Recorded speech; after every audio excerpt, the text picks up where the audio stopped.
I worked out, and the Catch and Lift Foundation really helped us all. Everyone that was in my group had made great strides from it. I feel good. And like Cal's program is a big part of that, and all that different stuff with the Coach's Corner and having coaches or having different things. Use all of it. Whatever you need, use it to get you to where you need to be. Thank you for tuning in to the Catch a Lift Fund's Coach's Corner podcast. We hope you enjoy today's episode and will consider supporting the Catch a Lift Fund and the veterans we serve.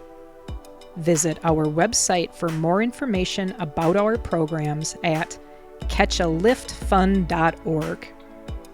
If you are experiencing a mental health crisis or suicidal thoughts, please call 988 or the Veterans Crisis Line 988, followed immediately by the number 1. The views and opinions expressed during the Coach's Corner podcast are solely those of the individuals involved and do not necessarily represent those of the Catch a Lift Fund. The Catch a Lift Fund does not verify or warrant the truth or accuracy of statements made during the podcast, and statements therein are not to be construed as an official policy or position of the Catch a Lift Fund.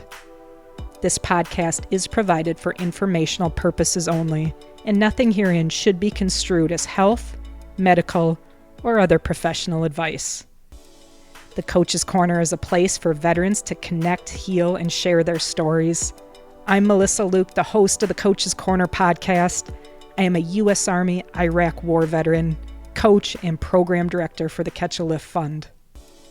The Coach's Corner is sponsored by ID Technologies. Welcome to this week's episode of the Coach's Corner. Hello and welcome back to the Catch a Lift Fund Coach's Corner. This week I am honored to introduce part 2 of U.S. Army veteran and Cal coach's story, Jessica Morris. Sit back, relax, and let Jess take it from here. This next question, I'm kind of curious, and I want to phrase it to you a little bit different, right? Because normally we'll talk to a person about that transition out of the military, and while I do want to know that from you, what also strikes me though, from talking to you, from having the opportunity to talk to other folks, who have been in some type of, like kind of linguistics type background career. Do you ever, you're out of the Army now, but are you ever really out of that realm that you were in? Like, what does that look like? Like, what was what was that transition out, Jess? And do you really, or, because you still kind of have a part of that community, what does that actually look like for you? So, I don't put on the uniform every day. I'm not waking up at 4:15 to go drive to base and then, take a 10-minute nap in the car before getting to sleep. But it's difficult. That transition is difficult, and I think even for people who are very self-aware, you don't realize how big of an impact your time in the service plays on you and who you are and how you are. So for me, an anecdote I can give you is that, and again, I 15 years, and that's not counting contracting, still working in the major commands and stuff Exactly. like that. Yep. I went to, as part of my own personal healing, a Vipassana meditation retreat. And this is a form of meditation which is supposedly the purest form of meditation the Buddha used to reach enlightenment, right? So I'm looking for more focus. I'm looking to feel better. I'm looking to calm the monkey mind, and going to this retreat where they observe noble silence, meaning that you cannot speak or write or read or anything for 10 to 12 days. They take away all the electronics, the pens, the books, everything. I got to ask before you tell me more about it, what is the detox like to be able to do that? For many people, it's difficult. Yeah. For me, it was great. I was happy with that. I can. So you were able to settle into it. Yeah. Yep. I don't need to talk. You're not supposed to even look at anybody. They separate the sexes. You're not supposed to look at anybody in the eye. I was perfectly fine with that. I feel like I could do noble silence forever. In fact, I did it. I did it for 3 days in high school, and the teachers hated it. But my parents hated it. Oh my gosh. I was perfectly happy with it. I don't know. I don't know why. I just not talking Yeah. did not bother me. Not having electronic feels great. You know, yet you have to sit, and this is deviating a little bit, but you have to sit and think about it. And I always did, since having personal computers became more prevalent. I thought about our information is flying through the air. There are these waves, right? These signals. And there are structures that it's passing. So it's passing through us too. Yeah. Everything has an ionic charge, including ourselves. So how are we being affected by these waves of information and energy? Like it's not like we can go unscathed, because even structures show cellular change because of this activity. So I was, late to the game. I tried to put off getting credit cards and stuff because I didn't trust it. I said, if it's flying through the air, anybody can reach up and grab it. This is me at like 8 years old thinking about this. I love it. And it's still true, but I do have credit cards. Oh, that's funny. But in terms of the digital detox, it was very healing, and it was a very easy transition for me, and it sort of resets everything: your circadian rhythm, your internal clock. Your really, I think it affects your hormonal balance as well, because then you're on a better sleep wake cycle. You're not bombarded with social media or the news for good or for worse, or the opinions of others, or family members with crisis, or people asking you for money, or you just have a moment to breathe. And it might take a little bit, especially for a veteran, to settle into that, but it is healing and beneficial in that sense. But ideologically, I had some contention with the way they were teaching what they were teaching. So by day 2, I was not drinking the Kool-Aid, and I was just sitting there meditating. We're meditating like 16 hours a day, right? And wow, sitting man, that's there, incredible. all the other people were meditating, and I'm just imagining everyone slowly rising, heads turning, and zombie apocalypse. Like I was not drinking the Kool. I was trying to meditate still, but I did not agree with really two of their one approach and one philosophy I didn't agree with. And you had the opportunity. There was like 5 minutes a day where people could go, and there's a teacher, and you can ask questions of the teacher privately, if time allows, because maybe there's too many people and maybe they don't get to you. And so it's 5 minutes. So I did get to ask twice over the course of, it's like 10 days, but really 12 with a day on either side. And I wasn't quite satisfied with the answer. The answer was like, wait till the last day, you'll learn the meditation of compassion. Right? When I learned the meditation of compassion was like, forget everything that you just learned. Now just let it all flow out and flow in. And I'm like, oh God. So everything finishes, right? It's like 12 days of this. And they come out. One of the people that was like helping moderate everything, she goes, I'm surprised nobody left. Someone always leaves. And I'm sitting there listening to her. In my head, I'm like, I could have left. It didn't occur to me that I could have left. And that's the military, right? Like absolutely. Yeah, you're there. You're going to finish that mission that time. Well, and they have a signed paperwork that says we're committing to stay. Right. We're committing to give it a try. Yeah. but it's just a paper. It's not like legal, you Right. know. So we have free will, Melissa. Like, do you remember? I do listening to you here. I'm like, this is definitely a good reminder for me. And I'm assuming quite a few others listening too, right? Because oftentimes, and it can be something, right? Like we become so, I'm trying to think of the word, but boxed into these different things. And like we think we don't have a choice. We think we think or we believe we have to be there. We have to be doing this thing. And it's like, in reality, you probably don't. We can change our minds. Yeah. Yeah. Like, nothing nothing catastrophic is going to happen. yeah. Um, so even if you say, okay, I'm committing to this, but then you come to a point where you learn more information, now Yeah. your This decision isn't a might good change. fit.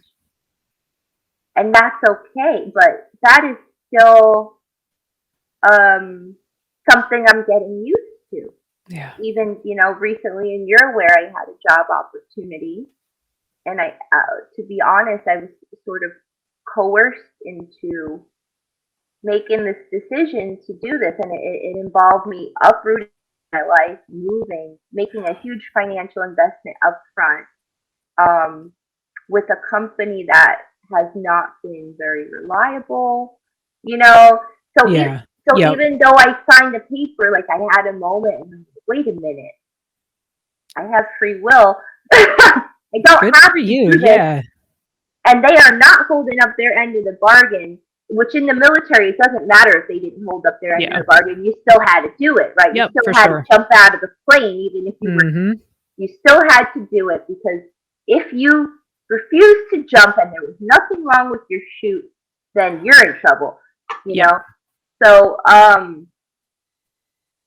I exercised that just recently, Good for and you. but Yeah. it's still, it is still a struggle, because we're indoctrinated. We're there's Yeah. brainwashing going. Yeah. Um, so yeah, transition wise, that has been one of the more difficult things, and actually being able to sleep in a restful manner and not being on alert. Yeah. What things have helped you in that regard? The single most valuable tool I've had help with that has been diaphragmatic breathing. Some Talk people to us know it about as, what that is. Yeah, talk to us about what that is. it's a belly breathing. So you're breathing in through the nose, filling up the belly, slow and controlled, and then you're breathing out. Generally, the cue is through the mouth, but some people do it through the nose. Okay. But the key is really to lengthen the exhalation. And what this does to your body when you practice this, about 5 minutes, 3 times a day. The science is if you do this 5 minutes, 3 times a day, um, you train your body to suppress the fight or flight response to stress. So it's not even a threat is coming at you, but it's stress. You're getting calls about bills. The kids are Right. screaming. It's stress, and the cortisol elevates, and you tense up, and your digestion is affected, and your sleep is affected. And for people that have PTSD and or TBI and have trauma, when you sleep, you can't really control what goes on. Yeah. But if you do this little exercise, you can do it when you're driving, when you're walking, you engage the parasympathetic nervous system, which calms you down, and you're training your body to do that more frequently.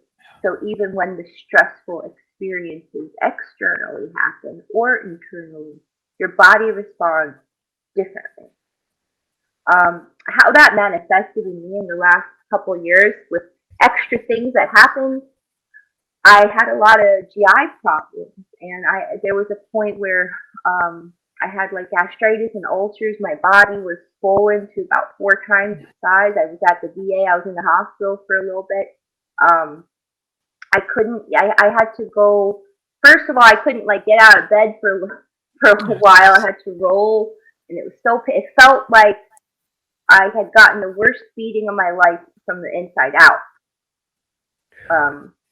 And I didn't know when it was going to end. I couldn't eat. I had to go purchase some clothing that was like 4 times my normal size, even to get it on, and even that was painful. Like anything was painful. And part of that is like it's the stress response. So learning to manage the stress was key. That's incredible.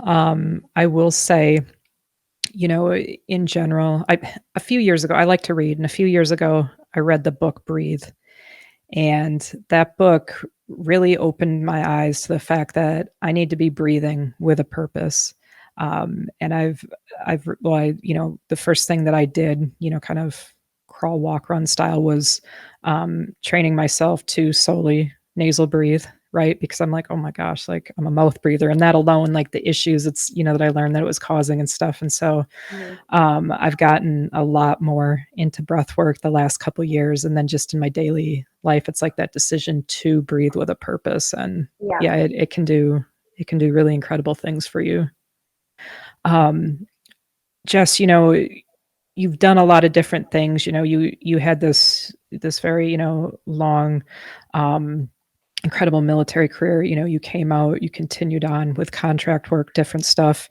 And like all of us, you have to find different ways, like you're talking about, to cope and manage and so on and so forth. What would you say to any veterans listening, if they're really struggling to kind of get their feet back under them, on home shore, so to speak? What would you recommend for them to start out? Like, hey, just check this one thing out. Start here. Use this as a starting point. It's difficult. It's difficult to say because everybody is different. So for some people, for most people, I would say, it might take a friend to come and pull them out of that black hole. So even if you're in the black hole, if you can find it in you to check on a buddy, it might help you too. Because what we tend to lose right away is our sense of community and accountability, and we forget that it's okay for us to lean on someone else. Yeah. But all of us across the board are genuinely horrible at advocating for ourselves and prioritizing ourselves because we've led lives of service. And many of us have gone from the military into industries like police work or the fire department or something else where we are still serving another mission to help other people. And we forget that we're important too. And the moment that we have something we have in our minds because we were indoctrinated to things like this, to suck it up and try to like. So don't do anything for yourself. Go check on your buddy. I like that. Thank you for speaking on that, Jess. I want to switch gears here a little bit, and I want to talk about fitness with you. And I absolutely love that you brought up the story about the recruiters, and you meet with the Air Force, and it's like, kind of once a week and a hard stop, next branch. Jess, how did your time in the military really build a foundation of physical fitness for you to be able to take on and continue in your life? So I had obviously more structure and regimen and organization to what I was doing, workout wise. And before I joined the military, like it was important to me, and I started studying a lot and working out a lot. I had some injuries when I was in high school. I wound up spraining my foot, but not taking care of it. Compensation, wound up into disc herniations in the back. Jeez. And I was prescribed physical therapy, but it wasn't helping a lot. So I found Pilates, and that was a game changer for me. Pilates. I'm a huge advocate of Pilates. I speak it up to anybody that asks me about it. It was originally developed as a rehab modality. It builds your core, which fuels all your other movements. It's safe. You can do it anywhere. Mat Pilates specifically. Some people only know reformer Pilates, but mat Pilates specifically. And in the military, I had a lot more cross training and a lot more experience pushing my body past limits that maybe I wouldn't have done on my own. Right.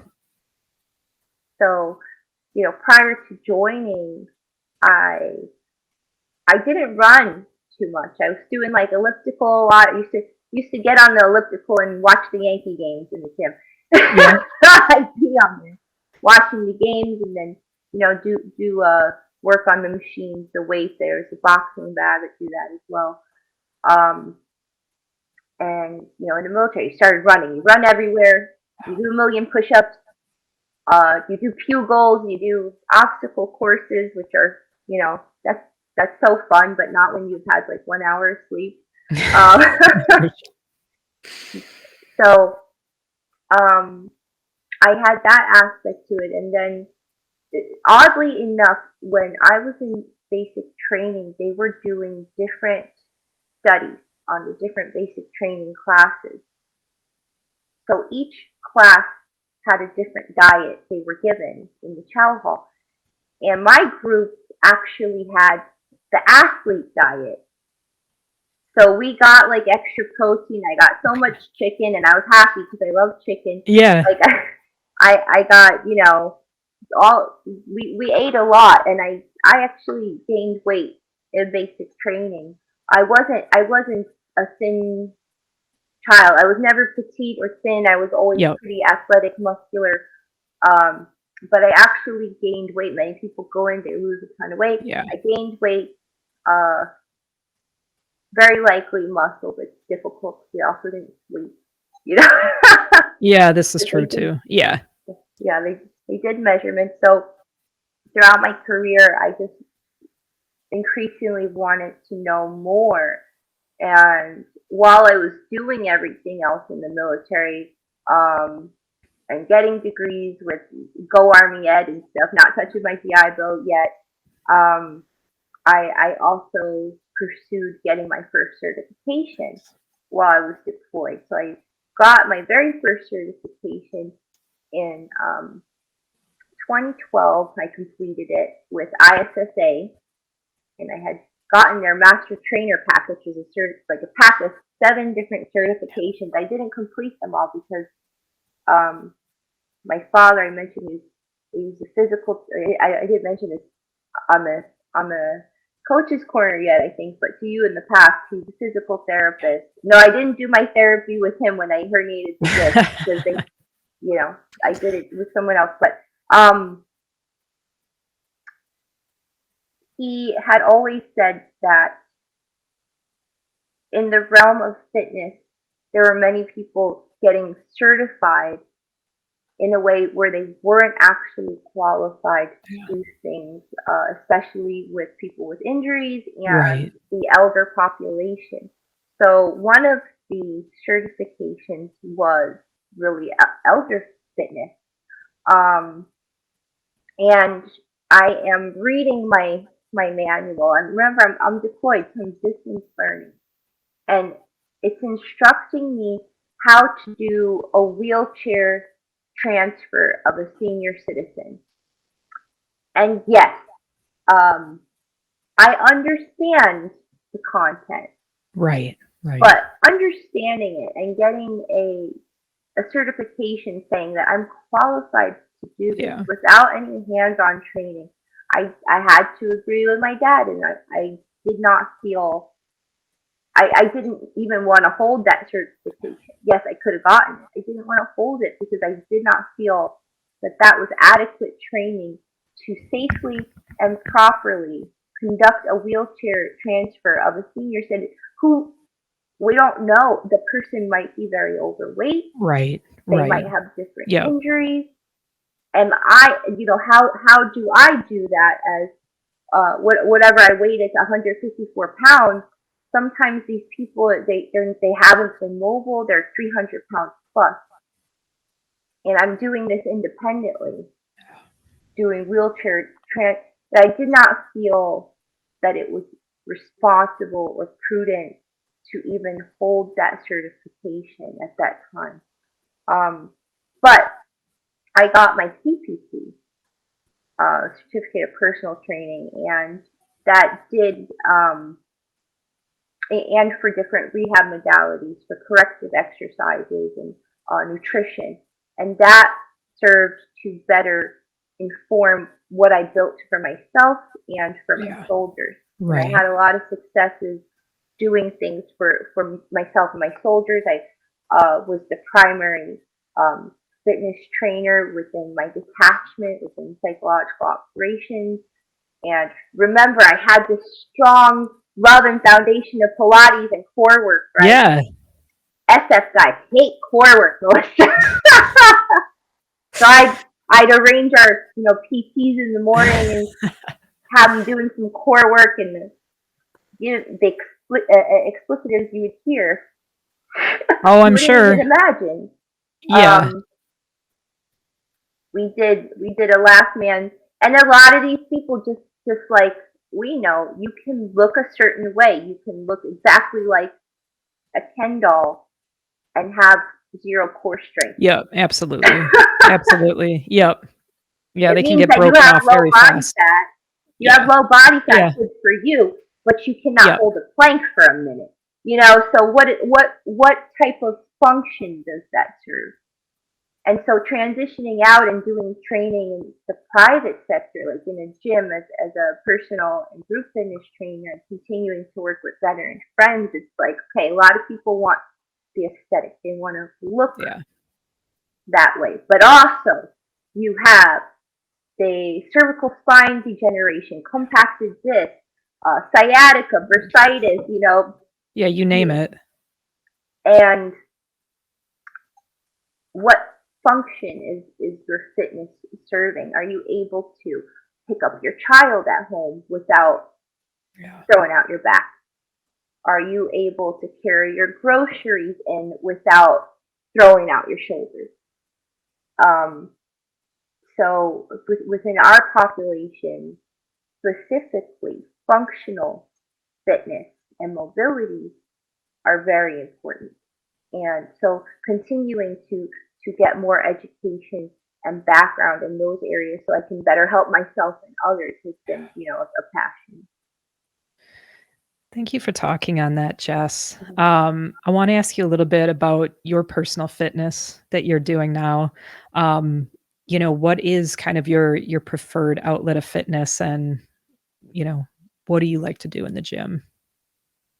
So I will say it changes, so for about a year, and this was, I had some pretty traumatic experiences happen to me when I first settled down here in Miami and got my own home for the first time. I had a lot of like anger and resentment. So the first thing that I did was I joined the boxing gym to take out aggression.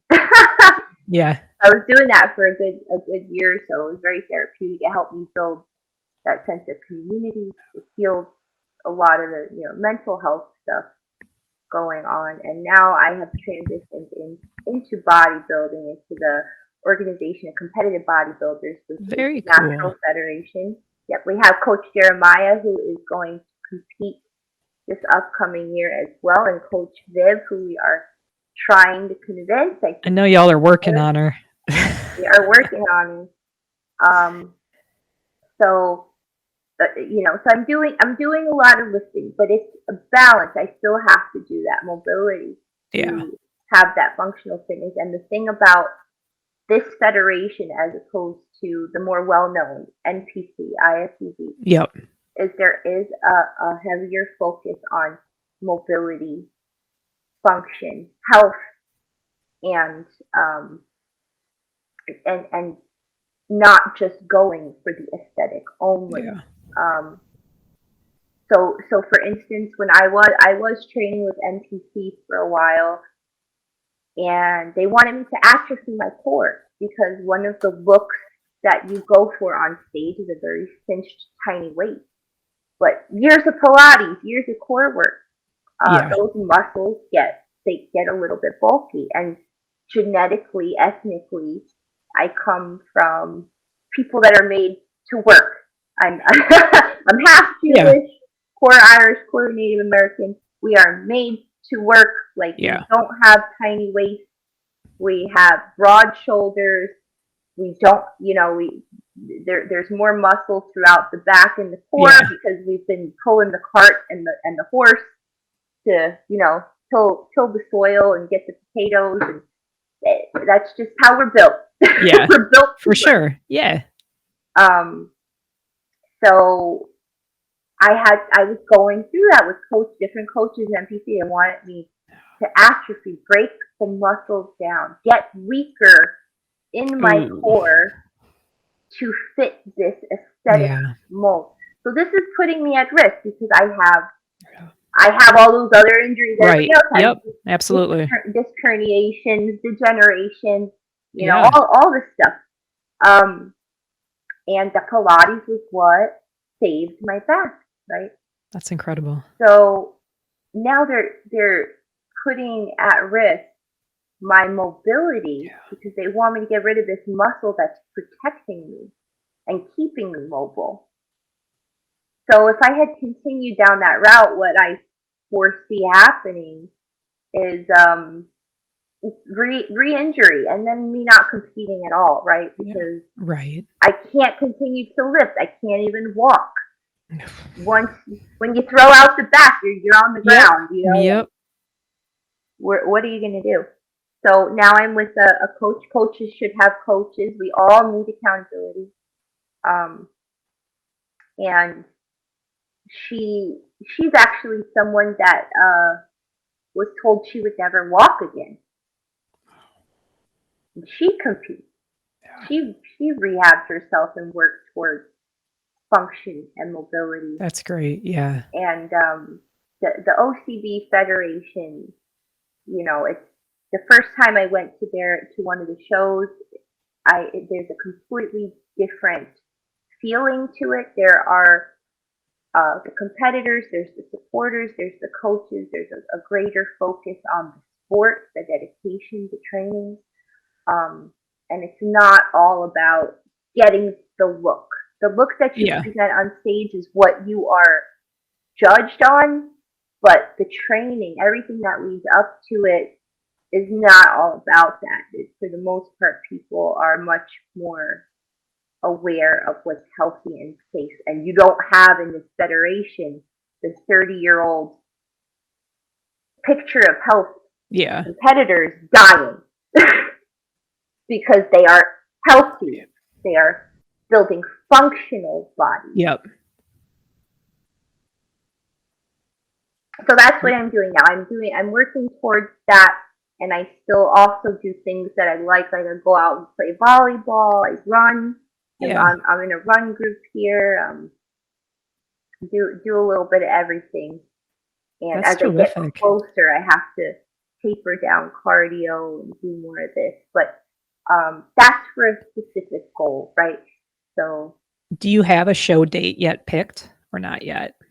April 15th. Port St. Lucie. Oh, that's awesome. Well, we cannot wait to get to talk to you about that once that comes and everything. And we wish you well and strength on your continued training for that event. That's absolutely tremendous. Thank you. I want to talk to you a little bit about Catch a Lift, Jess. How did you find Catch a Lift initially? I don't remember if I first heard about Catch a Lift through another fitness organization I was a part of or not. But I think I did. I think I heard about it through another organization, which I'm very grateful to have been a part of that organization, but not everything they did was quite in alignment with my personal ideology. Yeah. So I never really continued a close affiliation with it. And I'm purposely not saying the name of the organization because I don't want to, there are some members of Catch a Lift who have also been a part of that organization. And I'm grateful for the experience with them. I think I did hear about it through them. Nice. Um, What was your experience like in catch lift as an athlete, going through the actual program here? so going through the program, I felt like I had a lot of support. I didn't use the landing zone too much, but that accountability was everything for me. Um, Part of the way that my stuff manifested was self isolation, Yeah. having difficulty just getting out and doing something, right? Like we become our own barriers, we get in our own way. And I was having trouble, especially since I suffered a TBI. And this was a long time ago, but a lot of the way that I learn and operate changed after I suffered the TBI in service.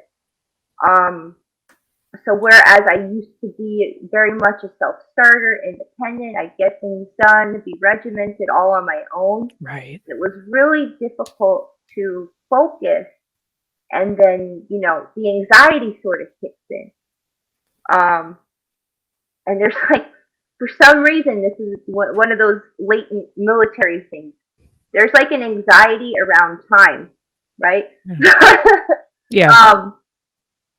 I try as much as I can to get away from that, like 15 minutes prior, 15 minutes prior, and then you just wind up being late because you're like, I don't want to spend 15 minutes prior to 15 minutes prior. Yeah. Uh, but now you're playing with the clock, and now you're late, and now it's like, well, now if I'm going to be late, I shouldn't go because you Yeah. just get in your head a lot. So having the accountability, my coach was just very, and she checked in on me, and just knowing that she was there if I needed support, knowing that I had to report to her, and I didn't want to fail. Like that's my mission, Yeah. right? Like Yep. I didn't want to fail in it, so I'm gonna get done what I need to get done. It was just maybe it wasn't like a lot of support, but that was what I needed to sort of get back on track. In addition to the community that I had at the boxing gym, because they checked in on me too. Um, it's a smaller, community gym, and woman owned, and Nice. I had gone in there and I said, "Oh, I'm looking at gyms. I don't know if I want to do like BJJ or boxing. What are you looking for?" I said, "Well, I need to take out some aggression." And she said, "Well, BJJ is about restraint. Boxing, you can let it out." There you go. Yeah. So I said, "Okay, do this," and so it really helped. Cal was really there with that accountability piece and that support when I needed it, because I didn't. I have friends, family, of course, but like we were talking about before, I Yeah. don't. As a veteran or just a personality trait, it's hard to say I need some help and support now. Yeah. Oh, Um, yeah. It's so hard. And, you know, the roles have kind of, in a way, reversed for you now. We were so honored to be able to bring you on our Catch Lift coaching team here a couple of months ago. mhm. And so now, you get to sit in that role, to provide that coaching, that mentorship, that support, that accountability, to your brothers and sisters coming into the program at various places, right? Um, what's it been like for you to be in that position and to be able to have that impact? It's awesome. You guys brought up this possibility to me. I mean, Jess Berry asked me about it a long time ago when I first got integrated, because I already had certification, Yeah. and I was already training people as well. But I didn't realize when the opportunity presented itself that it was like a job, like a paid coaching Yeah. job. I thought it was a volunteer position, and I was all about it. I was like, yeah, of course. I was excited about it, and it's really rewarding. And I'm so grateful to be able to like share my skills and experience to help other people, other veterans specifically, in a more organized way than I guess I was doing, because I was doing it anyway, but Yeah. randomly. Yeah. Um, So to be able to do it on a consistent basis and see the changes that everybody is going through, and they have different successes, right? Like some people are dealing with addictions or depression or injuries or self-doubt, Oh, yeah. Yeah. Yep. self-imposed limitations. Yep. So, Absolutely. so everybody is coming through that at their own pace, on their own journey. And it's really an honor to be a part of it. Well, we're so honored to have you on the team, Jess. I have one last question for you today. What does it mean to you to be Cal Strong? Well, uh, I'm so grateful and excited and proud to be part of Catch-A-Lip, and to be Cal Strong. I think for me really means to just be a member of the community.